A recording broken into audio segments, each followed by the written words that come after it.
इश्क बेपर्दा हो जाए तो वो इश्क नहीं रहता, राज किसी पर खुल जाए तो वो राज नहीं रहता, खुद पर नज़र बेहद ज़रूरी है वरना समझदार भी कभी समझदार नहीं रहता।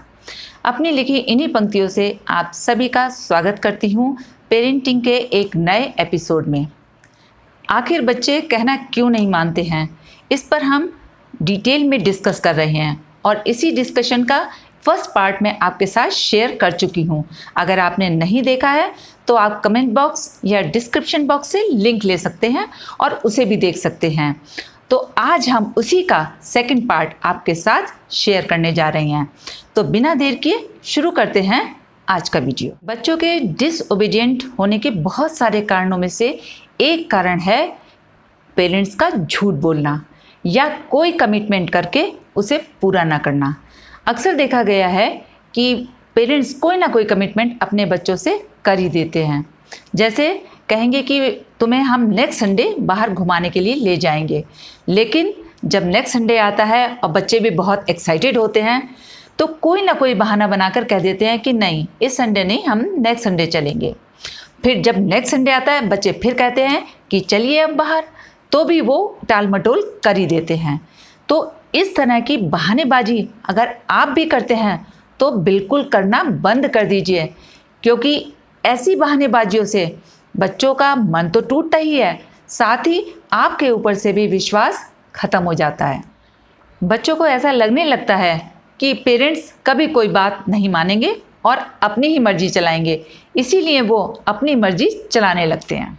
अगर किसी वजह से आप कमिटमेंट पूरा नहीं कर पाते हैं तो अपने बच्चों को बिठाकर उन्हें समझा दीजिए कि हम इस वजह से बाहर नहीं जा पा रहे हैं। लेकिन याद रखिए, जब नेक्स्ट संडे का या नेक्स्ट टाइम का आप कोई कमिटमेंट करें तो उसको 101% पूरा कीजिए। अगर आप ऐसा नहीं करेंगे तो धीरे धीरे आपके बच्चों का आपके ऊपर से यकीन ख़त्म होता जाएगा और आपके बच्चे बिल्कुल भी आपका कहना कभी नहीं मानेंगे। नेक्स्ट पॉइंट है कि अपनी फ्रस्ट्रेशन कभी भी बच्चों पर ना निकालें। ये मैं माता पिता दोनों से पर्सनली ये बात कहना चाहती हूँ कि चाहे आपकी बाहर की प्रॉब्लम हो या घर की प्रॉब्लम हो या किसी तरह की भी अगर आपके अंदर फ्रस्ट्रेशन है तो वो बच्चों पर बिल्कुल ना निकालें। अक्सर देखा है कि मदर्स अपने घर के रिश्तों की या घर के कामकाज की सारी फ्रस्ट्रेशन बच्चों पर निकाल देती हैं। देखिए, जब आप अपनी फ्रस्ट्रेशन बच्चे पर निकालते हैं तो आप तो रिलैक्स हो जाते हैं, लेकिन जब ये फ्रस्ट्रेशन बच्चा आपके ऊपर निकालता है तब आप कहते हैं कि बच्चा डिसोबीडिएंट हो गया। तो बताइए, गलती किसकी है, पेरेंट्स की या बच्चों की? इसलिए आपसे यही कहूँगी कि अपनी फ्रस्ट्रेशन, अपनी इरिटेशन अपने तक ही रखिए, एटलीस्ट बच्चों को तो उसका शिकार मत बनाइए। नेक्स्ट पॉइंट है पेरेंट्स की केयरलेसनेस या उनका इर्रेस्पॉन्सिबल बिहेवियर। अक्सर बहुत सारे पेरेंट बहुत ही ज़्यादा इर्रेस्पॉन्सिबल होते हैं। वो अपनी किसी भी चीज़ को ऑर्गेनाइज नहीं रख पाते और जब भी किसी चीज़ की ज़रूरत होती है तो वो इधर उधर ढूंढने लगते हैं। अगर ऐसे में आपका बच्चा आपसे कहता है कि अरे मुझे पता है, मैं लेके आता हूँ, और वो लाकर आपको वो चीज़ दे देता है, तो आप बहुत खुश होते हैं और कहते हैं कि देखो मेरा बच्चा कितना होशियार है। हाँ, सच में ये बिल्कुल होशियारी की ही बात है कि उसने वो चीज़ लाकर आपको दे दी। पर याद रखिए, ये बात बच्चे के लिए तो अच्छी है लेकिन आपके लिए बिल्कुल अच्छी नहीं है। सोचने वाली बात ये है कि आपके बच्चे की ऑब्जर्वेशन कितनी कीन है, कितनी गहरी है कि उसने ढूंढ कर आपको चीज़ लाकर दे दी। आपका बच्चा जब किसी चीज़ को इतनी गहराई से देखता है, समझता है, तो वो आपके बिहेवियर को कितनी गहराई से देखता होगा, ज़रा सोच के देखिए। तो इसलिए मैं यही कहूँगी कि जब आपके बच्चे आपका इतना इर्रेस्पॉन्सिबल बिहेवियर ऑब्ज़र्व करते हैं तो उनके मन में कहीं ना कहीं ये बात आ ही जाती है कि अरे ये तो इतने बड़े होकर छोटी चीज़ों का भी ध्यान नहीं रख पाते और मैं इतना छोटा होकर हर चीज़ का ध्यान रख लेता हूँ। तो इससे क्या होता है कि बच्चे के मन में ये भाव आ जाता है कि आप बहुत ही इर्रेस्पॉन्सिबल हैं और वो आपको एक फेलियर की दृष्टि से देखने लगता है। और जब वो आपको एक फेलियर समझता है तो फेलियर को कोई फॉलो नहीं करता। भला आपका बच्चा कैसे कर सकता है? नेक्स्ट पॉइंट है लिमिटेड सर्किल। ये कहावत तो आपने सुनी होगी कि जितने मुंह उतनी बातें।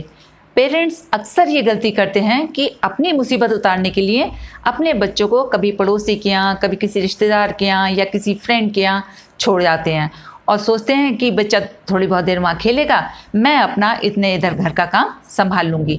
ये उनकी सबसे बड़ी गलती होती है, क्योंकि आपको मालूम नहीं कि वो लोग आपके बच्चे के साथ में क्या बातें करते हैं और आपका बच्चा उन बातों को किस तरह हैंडल करता है। इसलिए मैं आपसे कहूँगी कि अपने बच्चों की न केवल फिजिकल बल्कि मेंटल और इमोशनल सिक्योरिटी के लिए भी बच्चों को कम से कम लोगों के बीच में रखिएगा।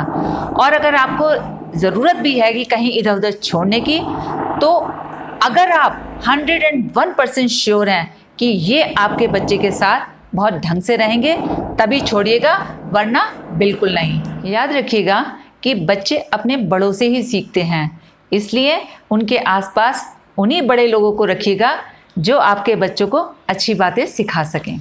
नेक्स्ट पॉइंट है कि अपने बच्चों का कंपैरिजन कभी किसी से ना करें, ना तो घर के अंदर और ना ही घर के बाहर, क्योंकि जब आप अपने बच्चों का कंपैरिजन करते हैं तो बच्चों में इन्फीरियरिटी कॉम्प्लेक्स क्रिएट हो जाता है और बच्चे फ्रस्ट्रेट हो जाते हैं, इरिटेट हो जाते हैं और आपका कहना मानना बिल्कुल बंद कर देते हैं। इसके अलावा सरकास्टिक वे में या तंज करके आपको बात नहीं करनी है, ना बच्चों से और ना ही बच्चों के सामने, क्योंकि ऐसा करने से भी बच्चे डिसओबीडिएंट हो ही जाते हैं। याद रखिएगा कि बच्चे आपको ही देखकर सीख रहे हैं, इसलिए भूल कर भी किसी गलत बात को प्रैक्टिस में कभी मत लाइएगा। नेक्स्ट पॉइंट है फूड। देखिए, खाना न केवल पेट भरने का काम करता है बल्कि लोगों को करीब लाने का भी काम करता है, और अक्सर पेरेंट्स यहीं पर गलती करते हैं। अक्सर पेरेंट्स को ये देखा है कि वो बच्चों के लिए ना तो ब्रेकफास्ट सही से तैयार करते हैं, ना स्कूल के लिए लंच, बस पैसे पकड़ा देते हैं कि जाओ और बाहर जाके कुछ खा लेना।